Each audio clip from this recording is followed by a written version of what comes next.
20 eighth graders, as we just heard, tries an illicit drug for the first time every day. It's ridiculous. Drug traffickers don't care about that. Drug traffickers care about one thing, and one thing only, and that's money. That's it. I don't know who trafficked the drugs that stole Victoria's life, but I do know that the incredible amount of illicit drugs that poison our communities every day get here through wide-ranging transnational criminal networks. And that's a problem that HSI can tackle and do more of. I say can because we have a potential to do so much more, but right now, as it stands, a statute that was written in the 70s governs how we investigate federal drug crimes during the Nixon administration. In a lot of cases, our hands are essentially tied. Our special agents can only begin investigating drug cases in partnership with other agencies, not individually, such as DEA, who we partner with very well, and have Title 21 authority. That's the authority to independently investigate drug crimes federally. If Congress would grant HSI Title 21 authority, we could bring thousands more of our special agents into the fight against synthetic opioids like fentanyl. Thousands. But the bottom line is right now we're trying to fight very nimble, agile adversaries by following antiquated rules and policies and regulations. We can't keep up. We want to expand our investigation in ways that could prevent hundreds of thousands of drug-related deaths, and HSI is ready to execute any new laws Congress passes. With the right authorities and the right resources, all of which come from Congress, we can take sweeping, decisive action against transnational criminal networks that play huge roles in our current drug crisis. And although nothing we can do will bring back Ricky, we can help prevent our other parents from suffering like Jackie and David have. We can save more people, kids and adults, from this greedy, degenerate criminals who profit from the illicit drug trade that's harming so many of our families, friends, and neighbors. So on this year's Naloxone Awareness Day, I'm truly honored to be here and be part of this, and we're doing everything we can. I wish we didn't have to have these discussions. I wish we didn't have to think about carrying naloxone. But I know that HSI can become a bigger part of the solution by preventing dangerous drugs from entering our communities in the first place. And again, thank you for inviting me here to speak, and thank you for all the great work you're doing to raise awareness, to keep people safe, and to save lives. Thank you.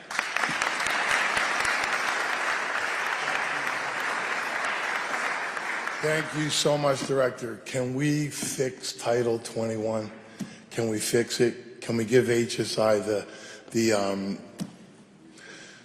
tools that they need to solve this? Can we get Congress to do that? Can we finally take it out of the 70s to 2024 and give you the tools you need? Can we do that? Can we do that, ladies and gentlemen? Yes. I think maybe that's something we should all do, call our congressmen, our senators, and bring this up. I'm just saying, right? I'd like to please join me in welcoming one of our strongest advocates for this resolution, my favorite senator, Senator Rick Scott.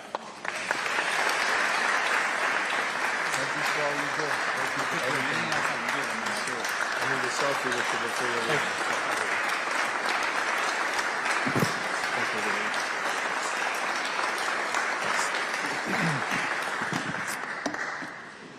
Sheriff. So first off, it's nice to be here. I wish we didn't have to sit and think about this every day. Anybody that's been a parent, you know, what you do is when you raise your kids, you're just scared to death. You do everything you can, but you're scared to death they're going to get on drugs. I just had a brother that just died that way just about a month ago. He never got over it. Started when he was a kid. Started with marijuana, of course, and just got worse and worse and worse. Ruined his life. Tried to commit suicide multiple times. And now I've got 7 grandkids, and my poor daughters, all I do is bug the living daylights out of them that they better be educating their kids. So every time my grandkids are around, I talk about drugs. It's the scariest thing around. I mean, I just can't imagine what the Siegel family has gone through by losing Victoria. So it's nice to be here. I want to first off thank David and Jackie for taking a horrible situation and trying to do something very positive about it, and doing something very positive about it and saving lives. I want to thank all the Siegel family for being here. I can't imagine. I can't imagine, you know, a wonderful young lady and then poof, they're gone. So you just can't imagine. I want to thank Sheriff Lima. Thank you for what you're doing. We had the opportunity to work together when I was governor. And what's great about our state and sheriffs actually around the country is they make a difference. They make a big difference. We've got great sheriffs in our state, and there's great sheriffs around the country. But, you know, we've got to stop these drugs from coming in.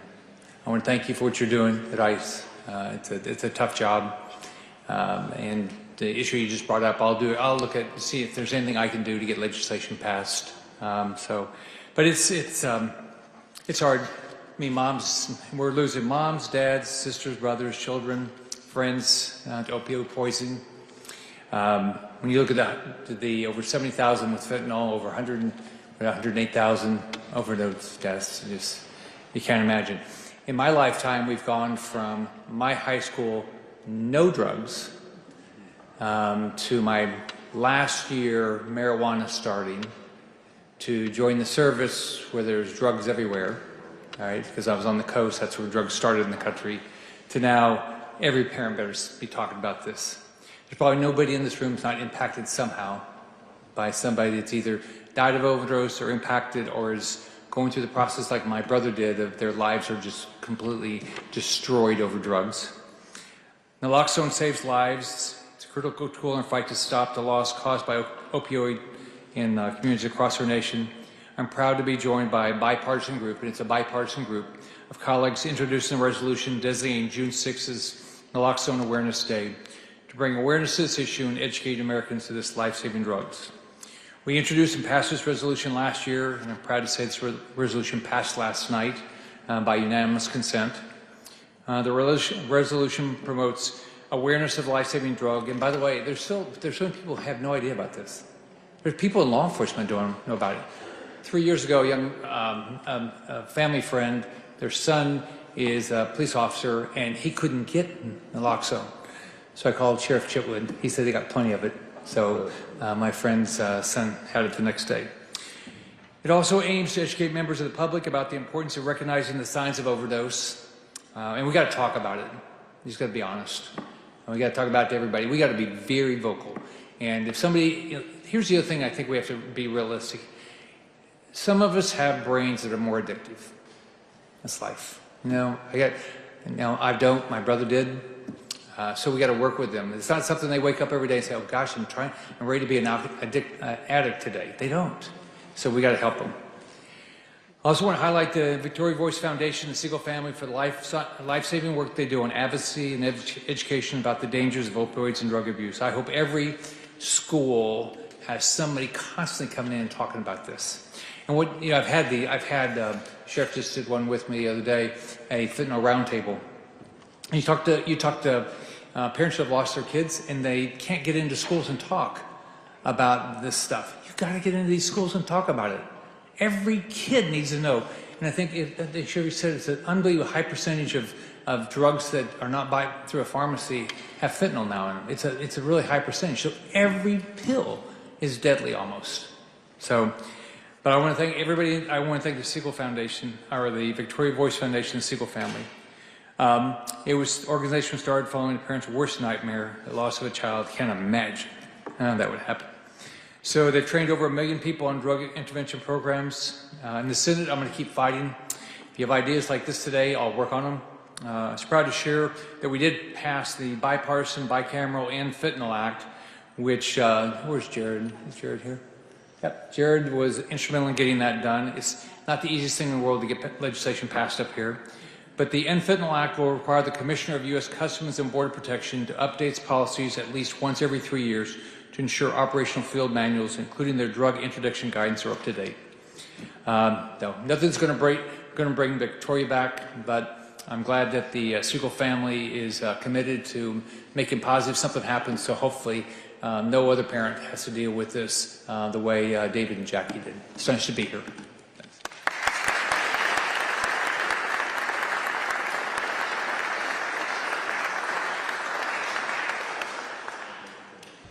So it's a horrible reason that we're here, but taking loss and turning it into triumph, taking this mess and turning it into a message.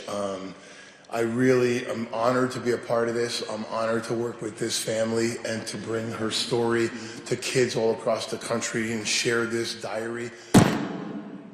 Please read this diary. Please pick one up. When you're done with it, give it to someone else. And please, as Senator Scott said, let's talk about this. Let's do more. You didn't hear what the ICE director said. I said, thank you for all you do. And he said, we can do more. And he's going to do more. We have to do it together. So thank you so much for being here today. Very appreciative on behalf of David and Jackie Siegel and the Siegel family. Thank you so much for being here.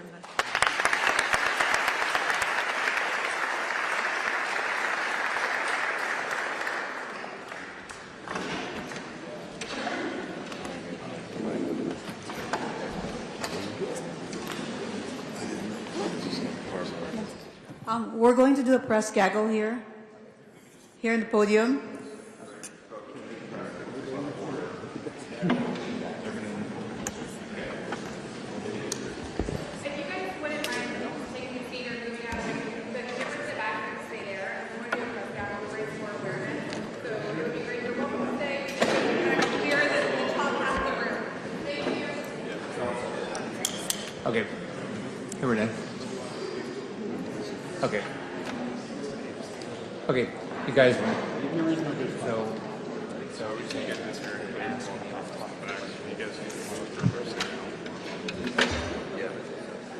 We just talk about this. Okay, we're not going to take any off-topic questions, so we'll see. So when are they going to come up? Are going to? Okay. Everybody getting close?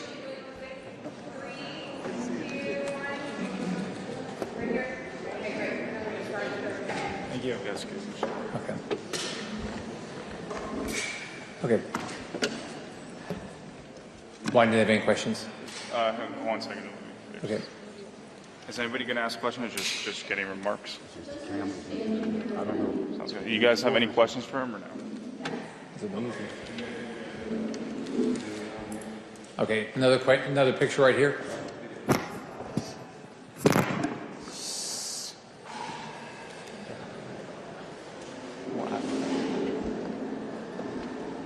All right. So we're going to do. Say it again.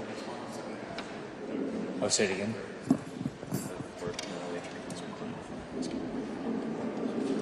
Okay. Well, first off, I just want to thank the Siegel family, Jack and David. It's a horrible experience what they went through. I want to thank the Siegel family for being here. I think about my grandkids every day. I think we all do. I want to thank everybody in law enforcement at the state, federal, and local level for their fight on this. It's ridiculous that that's if you look at what's happened to law enforcement in our country, you realize I think it's since the early 90s, most of what they deal with is mental illness and drug abuse, a lot of it. And that's not the way it should happen. So we all have a lot of work to do. 108,000 people dying of drug overdose is just staggering. Just think about how many families every year are impacted by this. So we got to figure out how to do better. Everybody needs to have access to naloxone, and you got to have it with you. You can't afterwards go to the store and get it. It's too late. So I hope everybody does and listens to what happened today and takes the time to go get naloxone, because you don't know when it's going to happen. We don't know. None of us know what all of our friends and family are going through. We have no idea. And so, we feel like we know our friends or family, but people are going through things we'll never be able to understand probably. So the most important thing is make sure you have access to naloxone, and hopefully you'll save lives. So I don't know if anybody else wants to add anything. Sheriff, you want to say something? Yep. I want to thank everyone for being here, and particularly Senator Scott. We worked very closely with Senator Scott when he was governor of the state of Florida. He worked at the time with Pam Bondi to make sure that we closed the pill mills down, which was the first step. So it's very fitting that he is championing this now here in Washington. It's a continuation, and I can't state how proud we are to have you representing the good citizens of the state of Florida and your voice across the country. We said time and time again, and I know the Senator and I have had personal conversations about this many, many times, is you cannot arrest your way out of the problem. The overprescribing epidemic that we faced meant that 80% of the people who are now addicted to opioids were one time legally prescribed the drug by somebody that they trusted, which created unprecedented addiction. And when they can no longer get their pills from their pill mills, and we blew the whistle on that and created a prescription pill monitoring system, they went to illicit drugs. And this is different than anything we've experienced before. So when you go back home, you talk about this in your community, for the first time in many, many years, there is money that is available through the multiple district lawsuit and through now federal assistance. It's our job to make sure that we do good with the money. Let science lead the way on the best strategy to use those funds. And this is not a situation of trying to make bad people good, but rather sick people well in many regards. Let's do that. Let's use our voice. And again, thank you, Senator Scott, for your advocacy, your friendship, and all that you've done. The other thing you guys led the effort in restricting the number of pills that people can get. About what they should be doing with those pills, because the Sheriff Lehman and other sheriffs in Florida, they led the effort to reduce the number of pills you could get on oxycodone, which had an impact. It was controversial at the time, but it saved a lot of lives. Yeah, so the overprescribing and to minimize the amount of pills that somebody can get through the prescription pill monitoring system and monitoring that, which we brought with Senator Scott, Governor Scott at the time's leadership, was incredibly important. The challenge that we faced was medicine cabinets were filled with pills of people who were overprescribed for many, many years. And then people would go into the medicine cabinets, take the pills, go into the schools. We no longer have a problem in this country with overprescribing of drugs. That is done. The narrative that was once upon a time leading to the cause is no longer a problem. The problem that we have is the illicit fentanyl trade.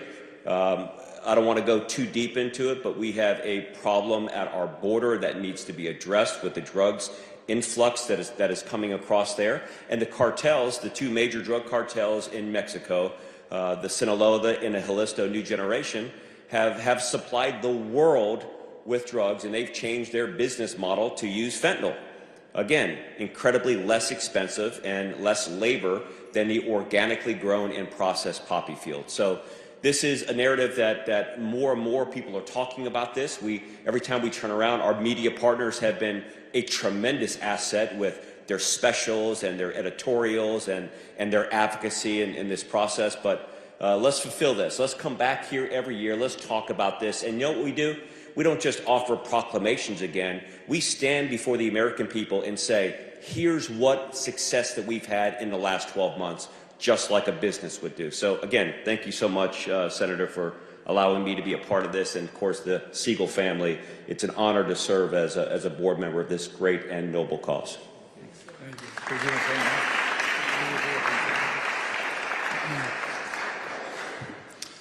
Look, everybody has a story. The drug epidemic affects everyone's lives. I mean, you heard 7 out of 10 pills that are given to on the streets have fentanyl in it. A microgram of fentanyl will kill someone's life, and this here, naloxone, will save that same life. Everyone needs to have this. It's a selfless act, but everyone needs to carry this. You never know when you're gonna need to use it, but when the time comes, it'll save someone's life. You know, drugs, they don't discriminate. Like I said, everyone's affected. It's an uphill battle, but we know what we need to do, and it's something that we can't do alone, and the support from all of you, we very much appreciate it. And really today, National Naloxone Awareness Day on June 6th, it's a momentous day. Naloxone is more important today than it was 9 years ago when my sister passed away. It's much more important today. And we need to make sure that everyone in the country, and quite frankly the world, is aware of what naloxone is and carries it on every single day. Thank you.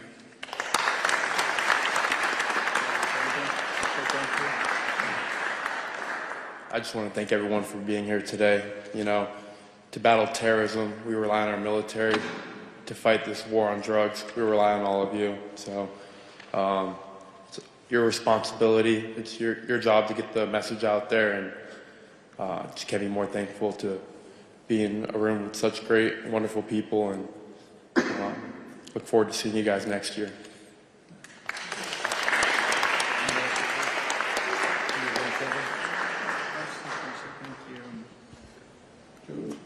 Yeah, it's going to take a while if all 6 of my siblings come up here, but I just want to say thank you so much. Like I said, 9 years ago today was the most tragic day of all of our lives, but today marks 1 year of just the greatest accomplishment that this organization has, and we couldn't have done it without all of you and the Victoria's Voice team. So again, thank you all so much for being here today, and let's continue to save lives.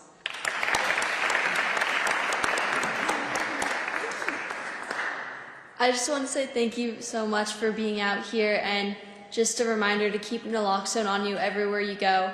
I have one in my purse, one in my backpack, and I hand it out to all of my friends just to make sure it's out there. Yeah, being in high school and being around kids our age, it's something that we definitely see, and that is the sad truth. So having naloxone around us and giving it to our friends really saves lives from just everyone around us. Thank you. All of you guys empower us to be here. I mean, today we've heard that we're celebrating National Naloxone Awareness Day, but we're using today to measure the success of all of you. Our foundation would be meaningless without your unwavering support and dedication. I see so many familiar faces, and it's truly spectacular.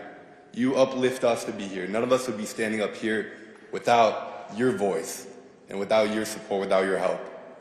So thank you for all the legislation, of course, but thank you for all of you for helping share our story and help sharing everything that we preach today. We're going to make a difference, and we already are. We see that today, and we will see that more in the future. Thank you.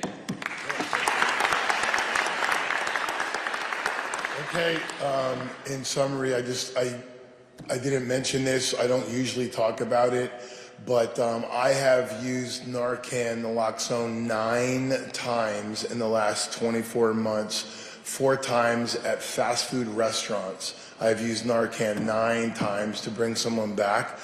I was at a school in Missouri about 5 months ago, and an 8th grade boy came up to me because I share it, I show it, I have it in my hand when I'm doing presentations in schools. And an 8th grade boy came up and asked me if he could have it. And I said, yes, of course you can have it. Why do you need it? Well, my mom is a heroin addict. I have found her overdose twice. I'm afraid 911 won't get there in time, and I'd like to have it. So in tears, I'm handing this kid Narcan, and what Nate said, what Deborah said, it's real. They're in high school, Jordan and Jacqueline.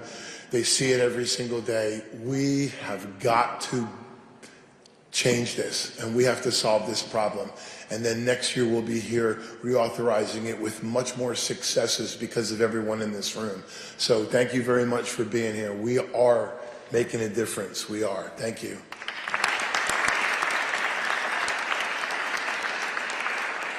Does anybody have any questions? You guys can go up and ask me.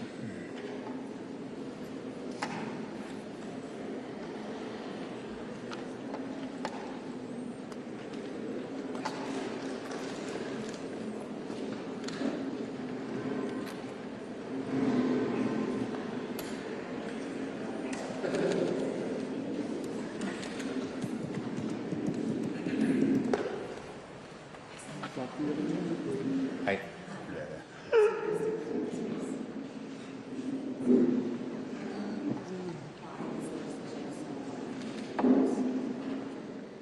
What scares you? I mean, the drug abuse scares living daylights out of you. I think every parent and every grandparent is scared to death that their kid or their grandkid's going to end up on drugs, and naloxone can save their lives. So the only way we're going to do this is everybody knows about it. There's too many people who don't know about it. There's too many people that don't have it. It's readily available, so we've got to make sure everybody knows about it. And so what this is to do is to raise awareness. Again, I think you need to really appreciate what the single family has gone through, because A lot of times, we know a lot of people that have lost their loved ones in a lot of different ways, and nothing happens afterwards. They've gone out and they're going to change the world because of this. So I'm very appreciative. But everybody needs to know about naloxone. And obviously this is an ongoing talk across the country, but especially in Florida. Do you hope that having this awareness is really going to get it in the minds of people that it needs to be there? That's the goal. Look, I'm a business guy, so the goal is we set goals, right? The goal should be that we've got to reduce the number of deaths. 108,000 last year. Numbers continue to go. They got to stop. We're actually seeing it in some.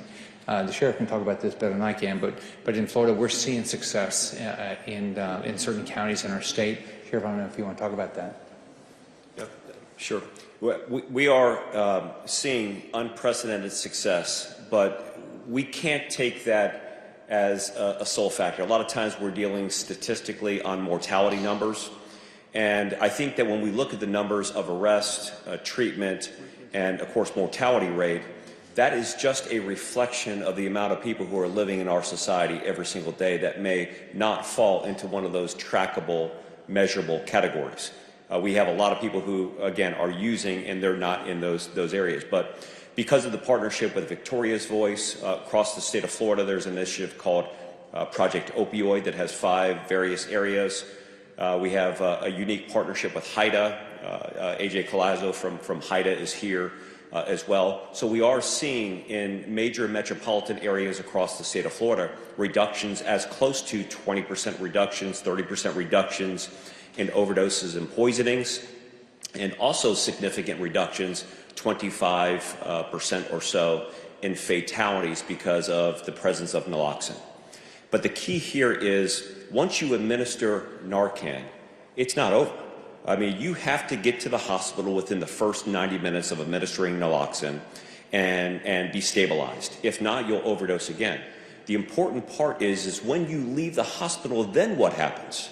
If you are hospitalized and revived with Narcan, you've increased your likelihood of overdosing and dying within the next 12 months by more than 1,000 times. There has to be a path towards sustainability that no longer only focuses on the person who's dependent, but the family members that circle around. And I think lastly, you'll see a shifting trend as we now make the connection between substance use disorder and mental health.